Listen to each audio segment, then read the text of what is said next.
Today's build is going to be a giant rainbow because Ho-Oh refused to appear when I rang the clear bell.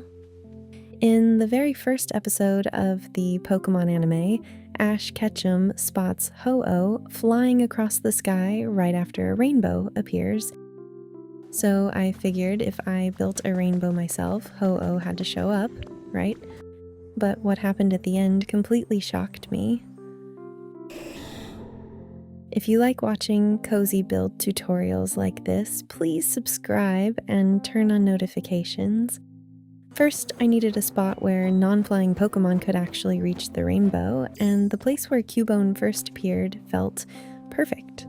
Of course, every rainbow needs clouds, so that was the first thing I built.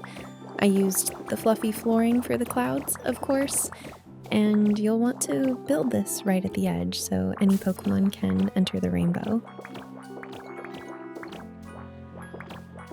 This is the perfect spot to put Swablu and Altaria too.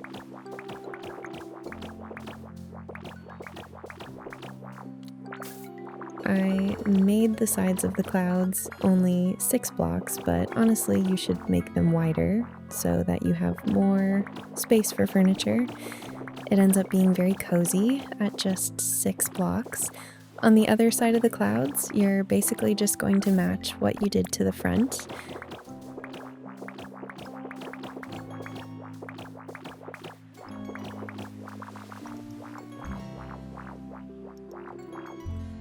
Then fill in the outlines with the same block. To give it a 3-dimensional look, add an extra layer of blocks in front.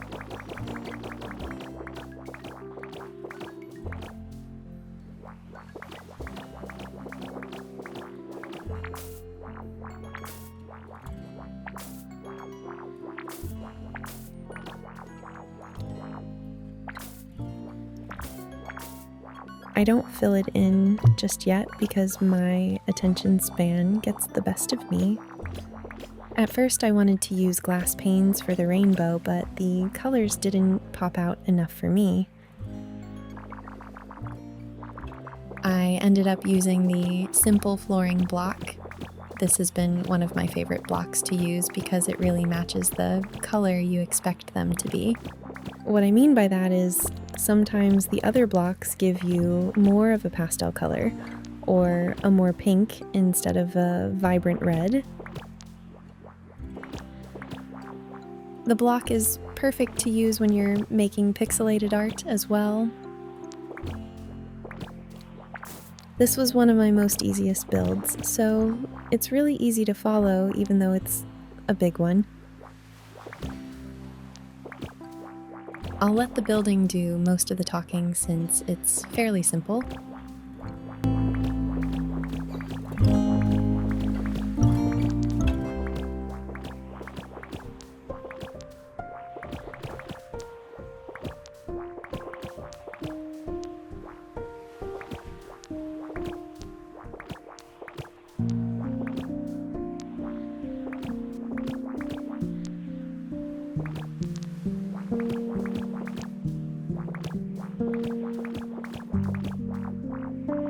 Just make sure to zoom out to make sure both sides of the rainbow is symmetrical.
I did a total of 7 different colors for the rainbow. I think any more than that makes it look a little too bulky.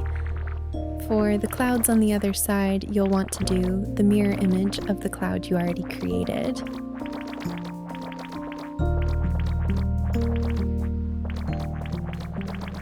I finally filled in the clouds with more of the fluffy blocks.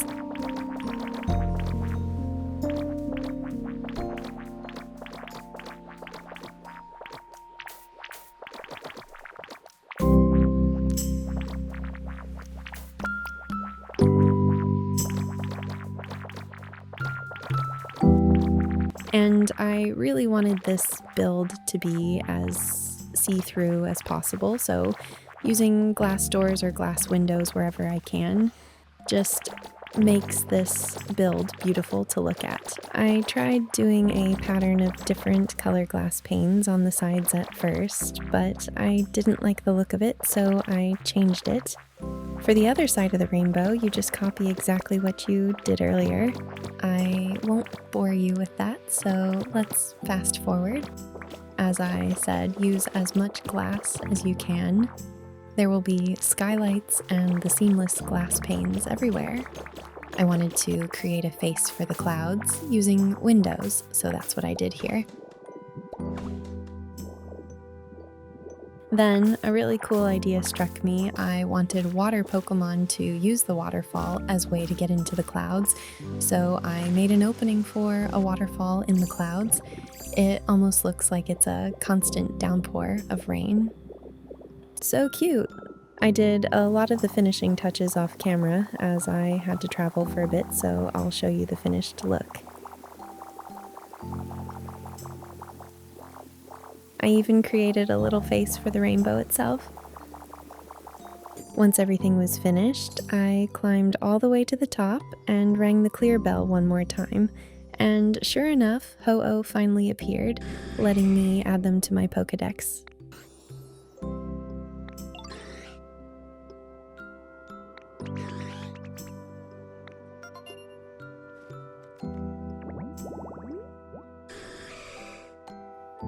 But then Cubone kept trying to lead me back to the rainbow, so I walked with them from their original spawn point all the way to the end.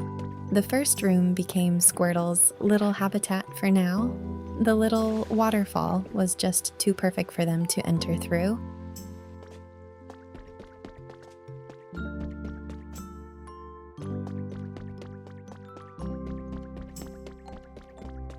And the top part became like a little play area for little Pidgey.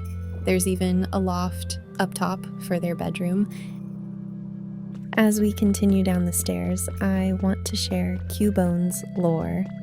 By now, you've probably seen videos of Cubone crying out for their mother. The poor little guy misses her more than anything.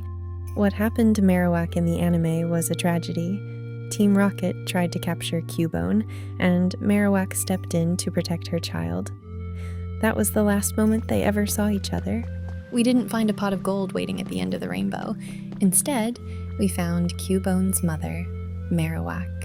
Marowak had already crossed the rainbow bridge, and for the first time in a long time, the mother and son were finally reunited, able to say their final goodbye. But I didn't want to just leave it at that. I wanted the two to live together, so I asked Cubone to move in as well. I hope you enjoyed building this with me, and thank you to all 10 viewers watching this. Until next time.